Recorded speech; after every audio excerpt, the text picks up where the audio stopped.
Normally আমি লুচি, রুটি, পরোটা সেভাবে ভালোভাবে বানাতে পারি না। কিন্তু খেতে তো মন চায়। তাই ভাবলাম যে আজকে আরেকবার একটু লুচি ট্রাই করে দেখি। তো আমার নরমালি লুচি বানাতে গেলে লুচি ফুলকো হয় না। তাই ভাবলাম যে কেন না ইস্ট ট্রাই করা যায়। তো যেই ভাবা সেই কাজ। ইস্টটা আমি প্রথমে গরম পানি চিনিতে ভিজিয়ে রেখেছিলাম। তারপরে আমি আটা লবণ দিয়ে নরমাল যেভাবে ডো বানাই সেভাবে বানিয়েছি। কিন্তু আমার সবচেয়ে বড় ভুল ছিল যে আমি ইস্টটা অনেকক্ষণ পানিতে ভিজিয়ে রেখেছি। এরপর আমি যদিও ডো বানিয়ে ১.৫ ঘন্টা রেখেছি কিন্তু সেভাবে ফুলেনি।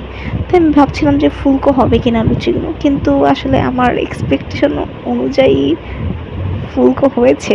Not bad at all, but কয়েকটি লুচি সেরকম ফুলকো হয়নি, বাট বেশিরভাগই ছিল। এবং ফুলকো হওয়ার পাশাপাশি আমার যেটা হয় সবসময় মচমচে হয়ে যেত, কিন্তু এইবার সেটা হয়নি। বেশিরভাগ লুচি নরম ছিল, ফুলকো এবং নরম, যেটা আসলে এক্সপেক্টেড। মানে নর্মালি অন্য মানুষের জন্য এক্সপেক্টেড, আমার জন্য না, কারণ আমি এর আগে কখনো এরকমভাবে লুচি বানাইনি।